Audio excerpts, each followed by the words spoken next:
প্রকৃতি, নিয়তি কখনোই কারোর সাথে পক্ষপাত করে না। প্রত্যেককে জীবনদান দেয়, সমান সুযোগ প্রদান করে। এটা সেই ব্যক্তির উপরে নির্ভর করে যে সে কিভাবে তার থেকে লাভবান হয়ে উঠবে। তার নির্বাচনের উপর নির্ভর করে, তার দৃষ্টিভঙ্গির উপর নির্ভর করে যে সে কতটা ধনাত্মক বা কতটা নেতিবাচক। দুই ধরনের মানুষ হন।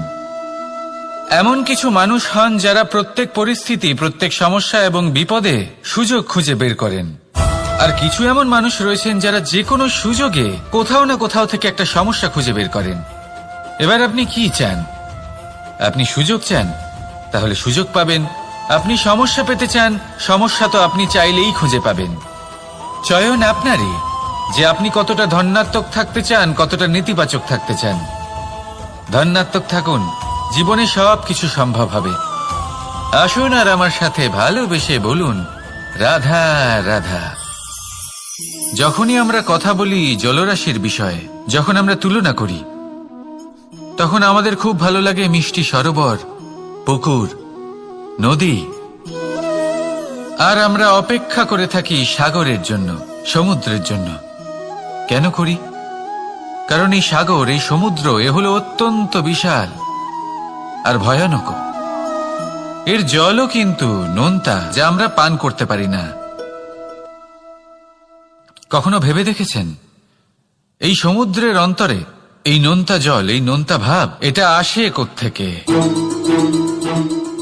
এই যে সমুদ্র, যে প্রবাহমান নদীর থেকে যে খনিজ নির্গত হয়, তার ভান্ডার হলো এটা। সেই খনিজকে নিজের অন্তরে গ্রহণ করে, সেই নোনতা ভাব নিজের মধ্যে সমাহিত করে, আর তারপর সেই নোনতা জল বাষ্পে পরিণত হয়ে ওপরে উঠে যায়, যা মেঘ হয়ে আপনার ওপর মিষ্টি বৃষ্টি হয়ে ঝরে পড়ে। এ হলো সমুদ্রের ত্যাগ, যার জন্য আপনি মিষ্টি জল পান করতে পারছেন, সে নদী থেকেই হোক বা সরোবর থেকে। সেই জন্যই হয়তো সাগর হলো এত মহান, হয়তো সেই জন্যই রত্ন সাগরে পাওয়া যায়। তাই মনে রাখবেন, ক্ষমতা তারই হয় যে ত্যাগ করতে জানে, কোনো বিষকে নিজের মধ্যে ধারণ করে নিতে জানে। তাহলে আপনিও এটাই করুন, এতটাই শক্তিশালী হয়ে উঠুন, আর আমার সাথে ভালোবেসে বলুন রাধা রাধা। রাজ্য, শাসন, সাম্রাজ্য, সংস্থাপনা, এগুলিকে সফল কখন বলা যেতে পারে? কোনো বুদ্ধিজীবী বলেন তখন যখন চারিদিকে শান্তি থাকে, কারোর মনে কোনো প্রশ্ন থাকবে না, শঙ্কা থাকবে না। কিন্তু আমার মনে হয় এটা অনুচিত। কোন রাজ্যের পক্ষে বা কোন শাসনকালে সবথেকে বড় সংকট তখন আসে যখন সবথেকে বেশি যোগ্য ব্যক্তি বা সবথেকে বেশি বিদ্বান ব্যক্তিও শুধু মুখদর্শক হয়ে বসে থাকেন। মনে প্রশ্ন আসতে থাকে কিন্তু জিজ্ঞেস করেন না, শঙ্কা উৎপন্ন হয় কিন্তু ব্যক্ত করতে পারেন না। এটা খুবই অনুচিত। এই যে প্রশ্ন, তা আসা খুব ভালো। এই প্রশ্ন অকারণে আসে না, কোনো সমস্যার কারণেই আসে। এই প্রশ্নের দ্বারা আপনি সেই সমস্যাগুলি দেখতে পাবেন যাতে আপনি এতদিন অনভিজ্ঞ ছিলেন। আর যত প্রশ্নের নিবারণ আপনি করবেন, ততই আপনার রাজ্য, আপনার শাসন আরো শ্রেষ্ঠ হয়ে উঠবে। এই প্রশ্ন, এই শঙ্কা, এগুলো আপনাকে সমাধানের চূড়াতে অবশ্যই নিয়ে যাবে। সেই জন্য না প্রশ্ন করা অনুচিত, আর না শঙ্কা ব্যক্ত করা অনুচিত, আর না তিনি মূর্খ যিনি প্রশ্ন করেন, শঙ্কা ব্যক্ত করেন। তাই এনাদের কখনো দূরে করে দেবেন না, এনাদের নিজস্ব মতামত রাখতে দিন।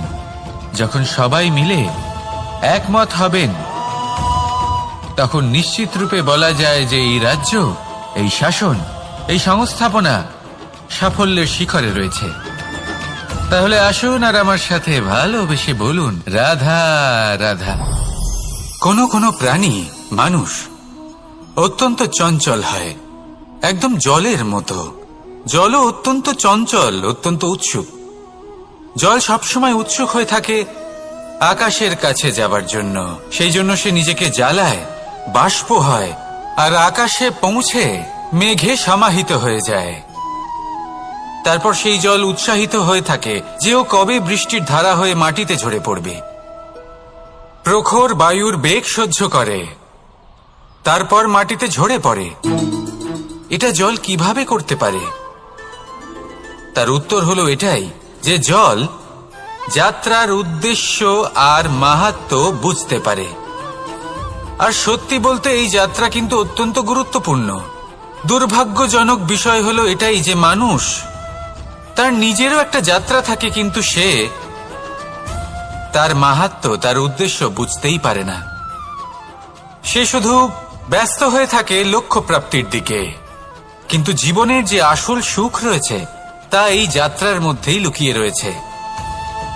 সেই জন্য এই যাত্রা যাপন করতে শিখে নিন, এর আনন্দ উপভোগ করতে শিখে নিন। কারণ যে ব্যক্তি এই যাত্রায় আনন্দ নিতে শিখে যান, আনন্দ উপভোগ করতে শিখে যান, সে নিজের লক্ষ্যে নিশ্চিত রূপে পৌঁছে যান। তাই নিজের এই যাত্রার প্রত্যেক মুহূর্ত উপভোগ করতে থাকুন আর এই আনন্দ সহকারে বলুন, রাধা রাধা। বৃষ্টির ফোঁটা কত ছোট, কিন্তু সাগর কত বড়। হিমখণ্ড কত ছোট, হিমালয় কত বড়। কত পার্থক্য আছে দেখুন, দশরথ পুত্র রাম আর শ্রীরাম। দেখুন, একটা ফোঁটা একসাথে মিলিত হয়ে তখন এই বিশাল সাগর তৈরি হয়। সকল হিমখণ্ড যখন একসাথে মিলিত হয় তখন এই বিশাল মহান হিমালয় গঠিত হয়। সেইভাবেই একটা ছোট্ট বনবাস দিয়ে শুরু হয়েছিল একটা যাত্রা, রাম থেকে শ্রীরাম হবার পথে, মর্যাদা পুরুষোত্তম হবার জন্য। কিন্তু এর থেকে আপনি কি শিখলেন? বিন্দু আসলে মহান নয়, মহান হলো সাগর। হিমখণ্ড মহান নয়, মহান হলো হিমালয়। অর্থাৎ কোনো মহান কাজ করার জন্য বা মহান হবার জন্য আপনাকে আরম্ভ করতে হবে ছোট থেকে। একটা অত্যন্ত সরল কিন্তু একটা গুরুত্বপূর্ণ কথা আমি আপনাকে বলতে চাই। দেখুন, আরম্ভ করার জন্য প্রথমেই আপনার মহান হবার কোনো প্রয়োজন নেই, কিন্তু হ্যাঁ, মহান হবার জন্য প্রথমে আরম্ভ করা অত্যন্ত প্রয়োজনীয়। আপনি যদি শুরুই না করেন তাহলে কখনো মহান হতেই পারবেন না। প্রকৃত নিষ্ঠা দ্বারা আরম্ভ করুন। আপনার পদক্ষেপ, আপনার কর্ম যতই ক্ষুদ্র হোক না কেন, তা করতে থাকুন, নিরন্তর চেষ্টা করতে থাকুন। তারপর দেখবেন এই যে মহানুভবতা নিজে পথ চলে আপনার কাছে আসবে। তাই আপনি এটাই করুন আর আমার সাথে ভালোবেসে বলুন, রাধা রাধা। প্রেম, এই প্রেম আসলে কি? বেশিরভাগ মানুষই বুঝতে পারেন না, কিন্তু এটাতে তাদের কোনো দোষ নেই, কারণ তাদের কাছে প্রয়োজনীয় জ্ঞানই নেই। এবার প্রেমের বিষয়ে আজ আমি একটা ছোট্ট কথা বলতে চাই। আপনি দেখবেন কিছু মানুষ যখন কাউকে ভালোবাসেন তখন তাদের মনে হয় সেই ব্যক্তির ওপর ওনার অধিকার রয়েছে। এবার সেই অধিকারের বোধে ফেঁসে গিয়ে নিজেই ক্রুদ্ধ হয়ে বসেন যে ও আমার কথা মনে করল না, ওর স্মৃতিতে আমার কোনো স্থান নেই, ও আমার সাথে কথাই বলতে ভুলে গেছে, ইত্যাদি ইত্যাদি অনেক কারণ হতে পারে। আমি আপনাকে একটা প্রশ্ন করি, এই যে স্মৃতিগুলি, এটাই কি ভালোবাসা? কখনোই নয়। প্রেম তো হলো সেই আবেগ, সেই বোধ যা এক সুগন্ধিত ফুলের মতো আপনার জীবনকে, আপনার মনকে আনন্দিত করবে, প্রসন্নতার দ্বারা ভরিয়ে তুলবে। প্রেম হলো সেই বোধ।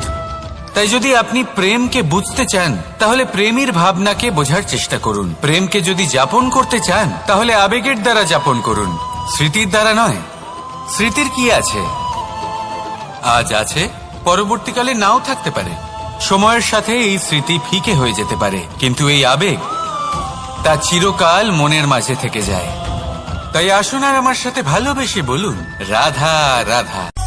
কখনো এটা ভেবে দেখেছেন কোনো বিশেষ স্থানে বা বিশেষ পরিস্থিতিতে সবথেকে বেশি গুরুত্বপূর্ণ কি হতে পারে? যদি শরীরের কথা বলি তাহলে সবথেকে বেশি গুরুত্বপূর্ণ হলো মস্তিষ্ক আর মন। যদি ব্যবসার কথা বলি তাহলে সবথেকে গুরুত্বপূর্ণ হলো ধন। রাজ্যের বিষয়ে কথা বললে সবথেকে গুরুত্বপূর্ণ হলো রাজা। আর সমাজের কথা যদি বলি, তাহলে সবথেকে গুরুত্বপূর্ণ হলো আমাদের গুরু। এবার এই সব গুরুত্বপূর্ণ কারণ এদের হাতেই সব থাকে। দেখুন, হয় এরা আমাদের উত্থানের পথে নিয়ে যেতে পারে অথবা আমাদের পতনের দিকে নিয়ে যেতে পারে। এবার যদি কোনো অসামান্য রাজা হন যিনি কিনা সত্যবাদী, যিনি একজন ভালো রাজা, তাহলে তিনি সেই দেশকে, সেই রাজ্যকে বিকাশের পথে নিয়ে যাবেন, আর নয়তো অন্ধকারের পথে নিয়ে যাবেন। যদি এবার গুরুর কথা বলা হয়, তাহলে জেনে রাখুন, গুরু যদি শ্রেষ্ঠ হন, তাহলে সংস্কৃতির সর্বশ্রেষ্ঠ স্তরে উনি এই সমাজকে নিয়ে যাবেন। যদি গুরু পাখণ্ডী হন, লোভী হন, লালসাগ্রস্ত হন, তাহলে এই সমাজেও এই পাখণ্ডতা, এই লোভ, এই লালসাই প্রকাশিত হবে। ঠিক এইভাবেই জীবনে, মানুষের জীবনে প্রেমেরও এক গুরুত্বপূর্ণ স্থান রয়েছে। যদি মানুষের মনে প্রেম থাকে, তাহলে ধরে নিন সে জীবিত রয়েছে, আর যদি না থাকে তাহলে সে মৃতই প্রায়। যদি রাধা কৃষ্ণের বিষয়ে কথা বলি, বলবো কৃষ্ণের জীবনে যদি রাধা থাকে, তাহলেই কৃষ্ণ হলো কৃষ্ণ। আর যদি রাধা না থাকে, তাহলে কৃষ্ণ হলো যে কোনো পশুরই সমান। আসলে পশু থেকে মানুষ হওয়ার এই যে যাত্রা, এর আধার হলো প্রেম। এই প্রেমকে মনে জাগ্রত করে রাখুন, আর আমার সাথে ভালোবেসে বলুন, রাধা রাধা। জীবন, এই জীবন আসলে কি? এ হলো জন্ম থেকে মৃত্যু পর্যন্ত এই সময়। কিছু মানুষ এটা বলে থাকেন যে এই যে নিঃশ্বাস নিচ্ছি, এই হলো জীবন। আর প্রত্যেক ব্যক্তি, প্রত্যেক প্রাণী, তাদের নিঃশ্বাস নির্ধারিত থাকে, নির্দিষ্ট হয়ে থাকে। তাকে সেই নির্ধারিত নিঃশ্বাস নিতেই হয়, তারপর তিনি মৃত্যু লাভ করেন। কিন্তু এটা কি সত্যি? সত্যি কি মনুষ্য জীবন এই নিঃশ্বাসের উপর নির্ধারিত থাকে? এই নিঃশ্বাসের গণনাই কি মনুষ্য জীবনের অস্তিত্ব? কখনোই নয়। মনুষ্য জীবন শুধু কিছু নিঃশ্বাস নয় যা একদিন থেমে যাবে। মনুষ্য জীবন হলো সেই নিঃশ্বাসের মধ্যেকার সেই সময় যা দেখে অন্য কারোর নিঃশ্বাস স্তব্ধ হয়ে যেতে পারে। সেই মুহূর্ত যেখানে মানুষ আপনার মধ্যে সেই প্রেম দেখতে পারে, আপনার সাহস দেখতে পারে, আপনার শক্তি দেখতে পারে, আপনার চেষ্টা দেখতে পারে, আপনার পরিশ্রম দেখতে পারে, অন্যায় আর দুর্নীতির বিরুদ্ধে আপনার যুদ্ধ দেখতে পারে। জীবনে গুরুত্বপূর্ণ সেই মুহূর্ত, সেই সময় যেটা আপনি বেঁচে আছেন। সেই সময়ে আপনি এই সংসারের অন্য ব্যক্তিদের জীবন বাঁচার একটা দিশা দেখাতে পারেন, একটা প্রেরণা যোগাতে পারেন, শক্তি দিতে পারেন, আশা দিতে পারেন। তাই জীবনে এটাই করুন, এমন একটা জীবন যাপন করুন যা অন্যের জন্য আদর্শ হয়ে থাকে। এটাই করুন, আর আমার সাথে ভালোবেসে বলুন, রাধা রাধা। আমরা সবাই নিজেকে স্বচ্ছ রাখতে চাই, শুদ্ধ রাখতে চাই, পবিত্র রাখতে চাই, আর দেখতে গেলে এটা হলো আমাদের কর্তব্যও বটে। এবার এটার জন্য আমরা কি না করি। যখনই আমরা সকালে উঠি, তখন উঠেই আমরা দাঁত মাজি। দিনে যখনই আমরা সময় পাই, কিছু সুগন্ধি খাদ্য খাবার চেষ্টা করি, যাতে আমাদের মুখ থেকে দুর্গন্ধ না আসে, বরং সুগন্ধ আসে। এই পা দুটো আমরা শুদ্ধ রাখার জন্য, পবিত্র রাখার জন্য যখনই আমরা বাড়ির বাইরে যাই, পাদুকা পায়ে দিয়ে যাই, আর যখন ফিরে আসি আমরা জল দিয়ে পা ধুয়ে নিই। মনে রাখবেন, সেই ব্যক্তির মুখ হলো সব থেকে বেশি পবিত্র যে মুখ দিয়ে ঈশ্বরের নাম নেওয়া হয়, যার বাণী হলো অত্যন্ত শুভ, যা মানুষের পথ প্রদর্শন করে, যা মানুষকে শান্তি দেয়। যদি এই হৃদয়কে আপনি পবিত্র করতে চান, তাহলে মানবতাকে বুঝতে হবে, মানুষের দুঃখগুলিকে বুঝতে হবে, তবেই এই হৃদয় পবিত্র হবে। এই পা দুটো যদি আপনি পবিত্র করতে চান, তাহলে কোনো তীর্থস্থানে যান। ওখানে হয়তো আপনি জানেনও না যে কতজন সৎপুরুষ, কতজন মহাপুরুষ এসেছেন। তাদের চরণের ধুলো সেখানে পড়েছে, যা আপনার চরণ শুদ্ধ করে তুলতে পারে। যদি এই হাতগুলি আপনি পবিত্র করতে চান, তাহলে এই হাত দিয়ে শুভ কর্ম করুন, দান করতে শিখুন। আর যদি এই আত্মা আপনি পবিত্র করতে চান, একটাই বিকল্প আছে, প্রেম। শুদ্ধ নিঃস্বার্থ প্রেম। এই প্রেম বিতরণ করতে থাকুন। আপনি শুদ্ধ থাকবেন, পবিত্র থাকবেন। আসুন আমার সাথে ভালোবেসে বলুন, রাধা রাধা। মানুষের সবথেকে বড় শক্তি কি? তার বাহুবল, অর্জন করা ধন, নাকি তার পেছনে দাঁড়িয়ে থাকা তার সমর্থক বা প্রশংসকদের দল, নাকি ঈশ্বরের আশীর্বাদ? সেটা কি? মানুষের সবথেকে বড় শক্তি হলো একটাই, আর তা সকলের মধ্যে আছে, আর তা হলো তার নিজের অস্তিত্ব, যা অন্য কারোর মধ্যে নেই। সংসারে অনেক লোক রয়েছেন, কিন্তু কেউ আপনার মতো নন। এটা হলো আপনার শক্তি, এ হলো আপনার নিজস্ব শক্তি। দুর্ভাগ্যবশত বেশিরভাগ মানুষ এটা বুঝতে পারেন না, নিজের শক্তিকে চিনতে পারেন না। কিন্তু যদি আপনি চিনতে পারেন, তাহলে আপনি নিজের অন্তরে অনুভব করবেন একটা অসীম শক্তির অস্তিত্ব। যে সাফল্যের পথে আপনি চলছেন, আপনি দেখবেন যে এই সাফল্যের দ্বার নিজে থেকেই খুলে গেছে। শুধু প্রয়োজন হলো নিজের এই শক্তিকে চিনে নেবার, নিজের এই বিশেষত্বকে বোঝার। কারণ এই যে আপনার বিশেষত্ব, এ কোনোদিনও আপনার থেকে দূরে চলে যাবে না, চিরকাল আপনার সাথে জড়িত থাকবে। যদি আমি বাহুবলের কথা বলি, সময়ের সাথে সেটা চলে যাবেই। যদি কথা বলি অর্জিত ধনের, তাহলে সময়ের সাথে সেটাও চলে যাবে। মিত্র, পরিবার, বন্ধু, আশীর্বাদ, এই সবকিছু আপনার থেকে দূরে চলে যেতে চলেছে, সেটা আপনিও জানেন। কিন্তু এই যে আপনার অস্তিত্ব, আপনার বিশেষ শক্তি যা শুধু আপনার সাথে আছে, তা চিরকাল আপনার সাথেই জুড়ে থাকবে। দরকার হলো শুধুমাত্র এটা চিনে নেওয়ার, নিজের উপর বিশ্বাস রাখার, আর জীবনে এগিয়ে চলার। আপনি যদি এটা করেন, তাহলে সবাই এটা দেখে আপনার থেকে শিক্ষা নেবেন। তাহলে এটাই করুন, আর আমার সাথে ভালোবেসে বলুন, রাধা রাধা। কথোপকথন অত্যন্ত গুরুত্বপূর্ণ। এটা প্রত্যেক সম্পর্কের জন্য, বরং জীবনের জন্য অত্যন্ত গুরুত্বপূর্ণ। যদি কথোপকথন না হয়, তাহলে আপনি অপর মানুষকে বুঝবেন কি করে, বা উনি আপনাকে বুঝবেন কি করে? এবার কথোপকথনের দুটি পদ্ধতি থাকে। প্রথম হলো আপনি সামনের মানুষের কথাটা বুঝতে চাইলেন। দ্বিতীয় পদ্ধতি, আপনি নিজের কথা সামনের মানুষকে বোঝাতে চাইলেন। বেশিরভাগ সময় এটা হয় যে এই কথোপকথন ঝগড়াতে পরিণত হয়। কেন এমন হয়?